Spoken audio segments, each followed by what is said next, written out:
The Many Voices of Mental Illness is a 6-part series that explores the symptoms of the illness, its effects on the individual, family, and friends, and the treatments available. The purpose of the series is to help remove the stigma associated with mental illness and encourage those who suffer from this debilitating disease to seek the help they need. The series is written and produced by Diane Bederman, a certified chaplain and resident of Caledon. The Many Voices of Mental Illness is sponsored by Reed Ast at CIBC Woodgundy, East Wellington Family Health Team, Erin Pharmacy, McHenry Insurance Brokers in Erin, Riverdale Fitness Mill in Inglewood, and the Spa at Bell Fountain in Erin.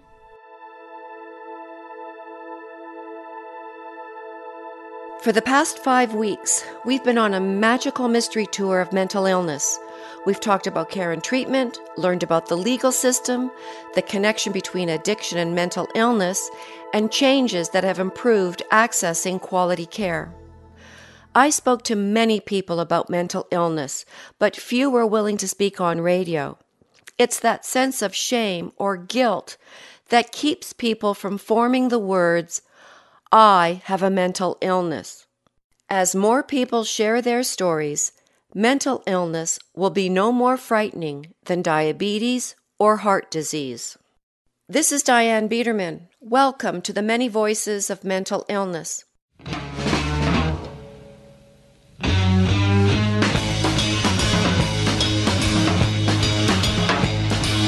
Manic depression is searching my soul. I know what I want, but I just don't know how to go about getting it. Amy Cusineau, a retired Anglican priest, and her husband Fred, a retired teacher, shared their story. Amy had a major episode of mental illness in 2007 after her mother died from cancer, followed by the death of her best friend, also from cancer. At the same time, she was still committed to caring for her congregation in Erin, Ontario. She began to lose her ability to focus and was extremely tired. Although there is a history of mental illness in her family, she didn't think that she might be in the middle of a mental health crisis. I have a huge legacy of mental illness. Both of my parents suffered from mental illness. My father was depressed and maybe anxious. My mother was anxious and maybe depressed. My father had a brother who committed suicide. My brother is seriously depressed, and I have a daughter who has had a major depressive episode. So it's all around me. But of course, in my way of thinking about myself at the time, that didn't seem relevant. What happened was I was so exhausted, and I took a week off, and I thought I'd be fine after that, and nothing changed. I was just so chronically tired that I finally went to the doctor, and I don't think he actually said the word depression, but he did ask me if I would consider trying some antidepressant medication, and I said I would. I think by then I kind of knew that I was probably depressed because I was having a lot of trouble keeping it together at work. Like when things would not go the way I thought they should, or there was a problem that I couldn't find a solution to, I was teary, and I think it was kind of starting to penetrate by late in the fall. And so I did take a little bit of time off work, but for various reasons that didn't work out. Fred calls that my pseudo leave, because I still was having a lot of responsibility for the church. And I did try the antidepressants. In fact, I tried 3 different kinds of antidepressant, and none of them, I couldn't tolerate them. What were the side effects? I was basically a zombie. I think looking back now, it's clear that the dose was way too high to start. But with one of them, I can't remember which one, I was lying in bed and I didn't even have the energy to open my eyelids.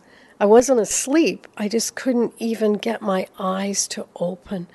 That's how profoundly they affected me. So obviously they weren't a help because I was non-functional at all. At least in my daily life, I was getting out of bed, I was going to work, I was doing my best. But on the medication, nothing was happening. I was in bed. And in January, I started having anxiety episodes on top of all the depression symptoms I had. But I kept on working, and in about March, I had a consultation with a psychiatrist, and she suggested a low and slow dose of antidepressants. So with the drugs, it wasn't quite enough to get you back to yourself. Are you back to yourself? No. I'm never going to go back to that self that I was then. In addition to drugs, I've had a lot of counseling. Part of it is that I no longer want to go back to that person that I was, that I was extremely driven in what I was doing, working huge amounts of hours and feeling very responsible for so many different things. And I don't want to go back there, and I don't need. It's just not helpful for me to do that. But also physically, I could not go back to parish ministry. I still have huge issues with insomnia and fatigue, and I just would not be capable of doing that.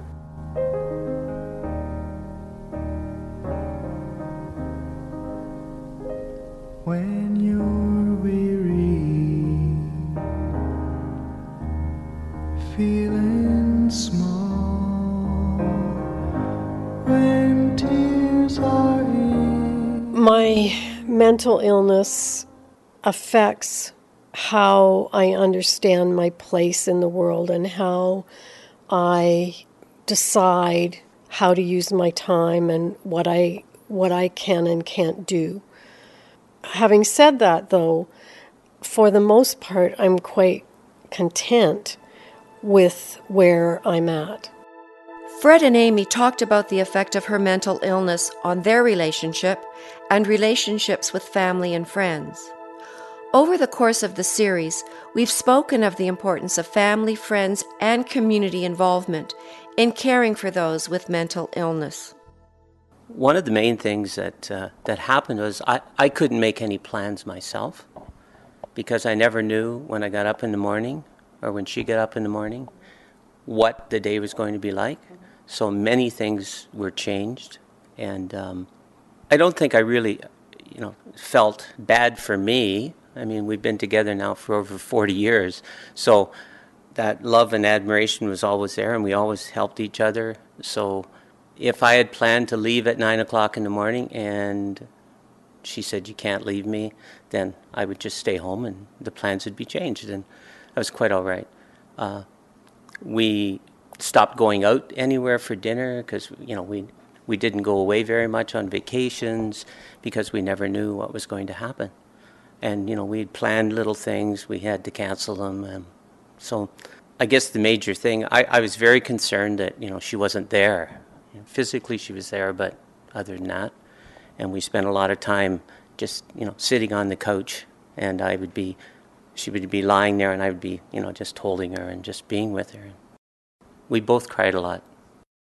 I knew that there were all kinds of people out there who were concerned for me, who were thinking about me, who were praying for us. I had a couple of very good friends who were just there. They would call or I could call them. One of them has very serious depression himself, and he would email me all the time. And it was really important knowing that I had that support. My brother was going through his own mental health issues at the same time, and so that was a support in its own way. And Fred's Fred's family they're just very accepting people. Whatever's going on, they accept it. So I can't think of a single person who abandoned us or who got angry. Tears are in your eyes. I will dry them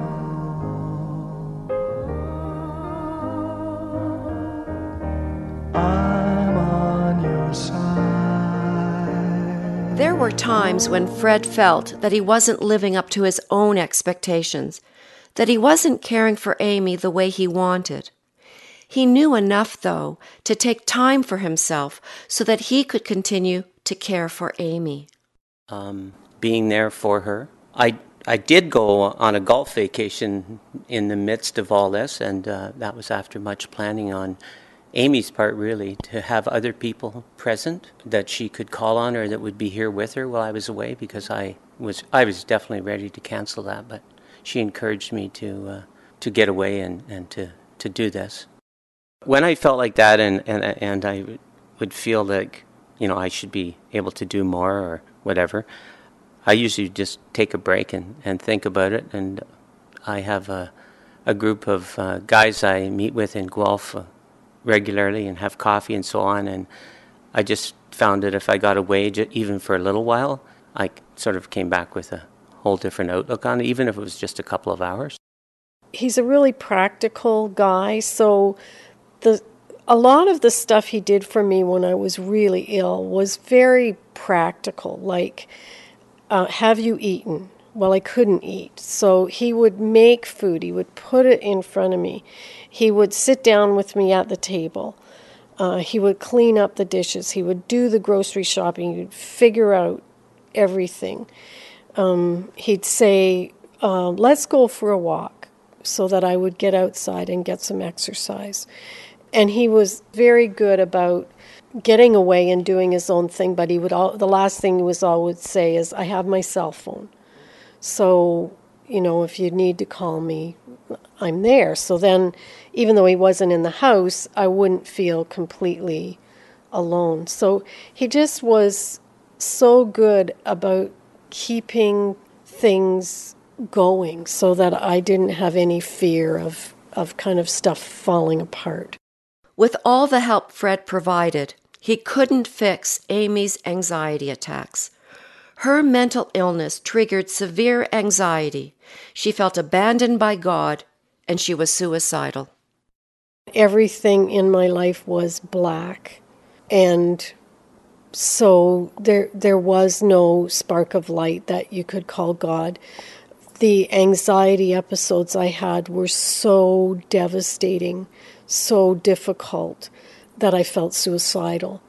And so I would kind of have this feeling of crying out for God and not hearing any response. I didn't have a detailed plan, but I was very aware that there were a lot of drugs that I had been prescribed that could be very damaging to me. And so my vague plan had to do with pills. And so I wasn't constantly in the anxiety state. I would have these attacks that would be lengthy, but then they would always pass, and then I would be able to think more clearly. And for the most part, I wasn't suicidal unless I was in the middle of an anxiety episode. So when I was thinking more clearly, I realized that I had this thought about pills.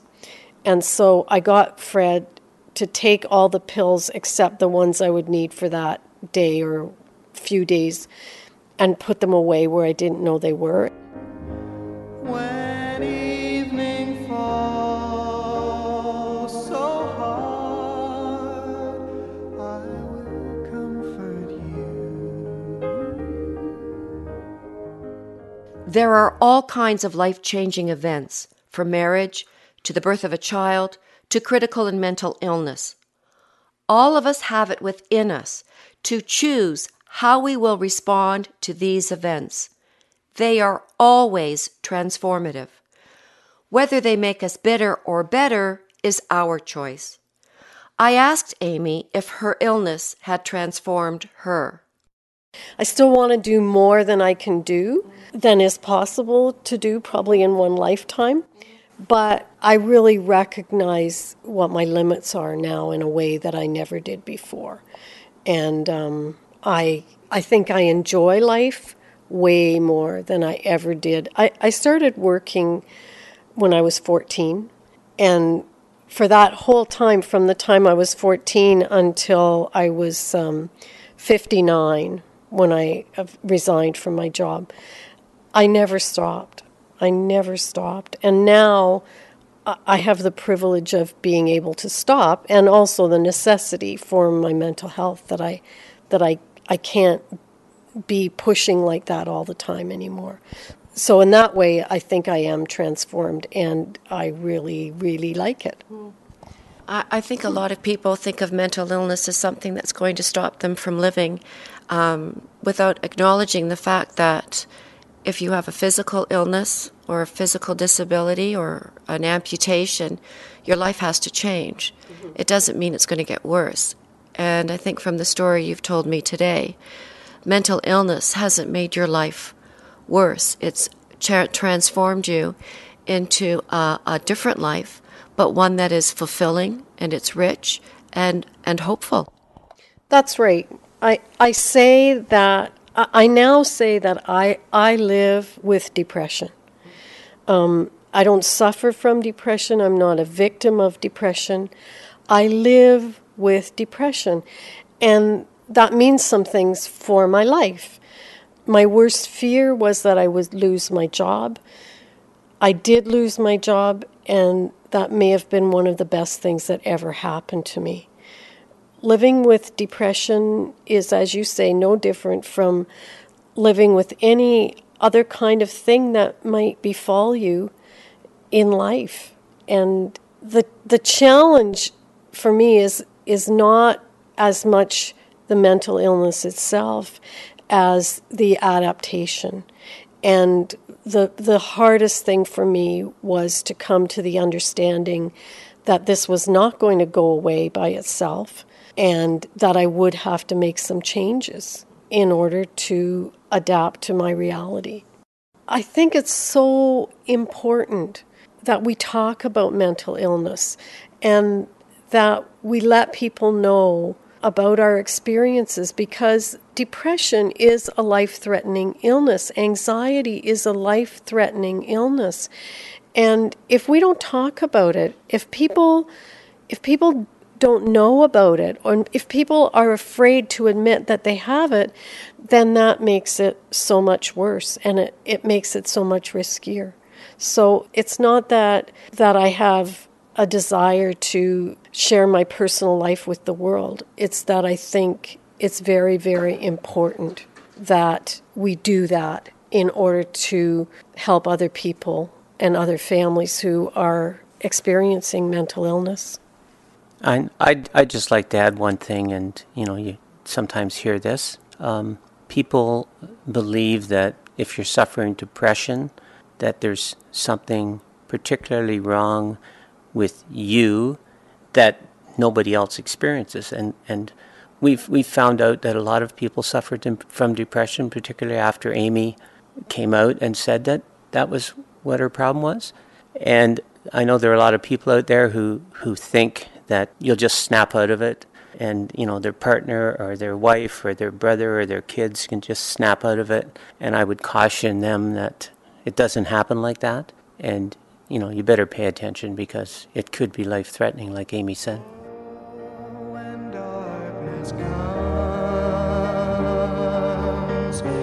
and pain is all around, like a bridge over troubled water, I will lay me down. All chronic illness requires lifestyle changes so that one can live with the illness and not be limited or defined by it. With many physical illnesses, friends and strangers rally around with all kinds of help, from volunteer drivers to take people to appointments, providing meals, and raising funds for places for respite care for caregivers dealing with mental illness. I'm trying to think if there's ever been a wish given to a child with mental illness whose life has been challenging and painful. What does the future hold for people affected by mental illness? Here are some of the voices of hope. Ajimo Mohan, Jody Wolfe, and Pearlie Daniel. Ontario Healthcare do not have, that much of hospital beds for mentally ill people. So they go home when they are not completely stabilized. They are okay, but then they are going home. They don't have any family. So what do you expect? They have mental health concerns. They stop the medication, and they come back to emerge again. They come back to the unit again, and again they stay there for a few days and they go back. This is something which we need to stop.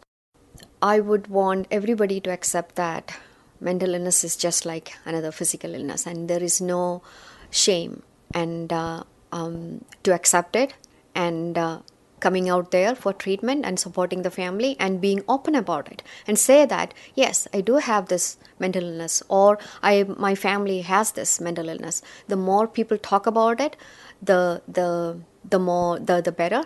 And that kind of removes the stigma from people. Like I said, when everybody is talking about it, people will start feeling comfortable about talking about it. And that can prevent suicides, that can prevent a lot of difficulties from so many people's mind. And you see this lot of adolescents, children, they are going into depression and they are committing suicide. Why? Because they are scared to talk about it. They are scared to say that I'm depressed. And they are scared that if they say that they are depressed, whether anybody would understand it. It's time that, we remove the stigma from the society. And I think we all have the responsibility to do our own role in that part of removing stigma. And I'm sure we will get there. I would allow more money to go into our hospitals that would allow us to reach out to the communities and create greater capacity within our community so that people, who you might go to a walk-in clinic have the education in addictions and mental illness that's missing. And I think that our family doctors are another example. You know how rare it is to find a family doctor who's comfortable taking on the concurrent disorder to treat it. That it's so rare that they don't look to refer you and put you on a wait list. And I think that, in addition, mental health and addictions the awareness needs to be raised in our school system. There's this big thing on bullying. Well, what about what's there? What about the other things that are there, like the addictions and mental illness?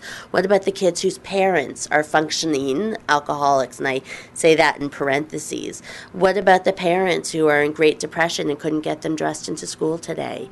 All of these things, I think education is power. But as practitioners, you are Diane. You are not bipolar. You are not depression. You are Diane. And I hate the words when people say addict or, schizophrenic, bipolar. I mean, you are not your diagnosis. It is just a diagnosis. You are a person suffering with a disease. I don't think there is anything called second best. What you have is your best, and you live your best. I'm never going to go back to that self that I was then. Yes, I do have this mental illness. Or in addition to my drugs, family found has that if this I got mental away illness. even The for a more little people while, talk about I it, sort of came back with a whole different outlook on it. Even. The words victim and survivor are used a lot today. They're labels, and I don't like labels. I'm neither victim nor survivor. My mental illness is part of me. I'm a compilation of all past experiences, physical, mental, emotional, spiritual. They are the chapters in the book of me. To live your best life, you accept the person you have become as a result of all your life experiences. I'm still an open book with many chapters to be written. It is through our many voices that we will put an end to the quiet desperation of mental illness. Mental wellness is freeing. It opens up a world of relationship that's not available when ill. As a society, we have embraced HIV/AIDS, an illness that only has a 30-year history. We've made it illegal to discriminate against sexual orientation. We've made people with physical disabilities welcome in all our neighborhoods. We have consciously replaced physical barriers like stairs and curbs with elevators, curb cuts, and ramps. We now need, as a society, to remove all barriers to those of us with mental illness so that we can feel welcome in all our neighborhoods. We need to embrace the 1 in 5 of us, more than 6 million Canadians, who have experienced mental illness, many of them our children. Until mental illness is thought of and discussed with the same compassion and respect as cancer, diabetes, and heart health, we will live in the shadows, and too many will move into the darkness before their time. For more information in Ontario about access to mental health care, contact Connex Ontario at connexontario.ca. Help is available 24 hours a day in 140 languages. This is Diane Bederman, off to a craft day in the village. Thank you for listening to the many voices of mental illness.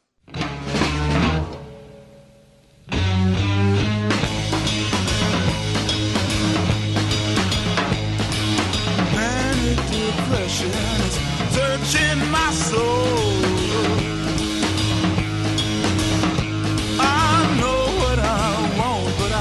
Just don't know how to go about getting it. The Many Voices of Mental Illness is sponsored by Reed Ast at CIBC Wood Gundy, East Wellington Family Health Team, Erin Pharmacy, McHenry Insurance Brokers in Erin, Riverdale Fitness Mill in Inglewood, and the Spa at Bell Fountain in Erin.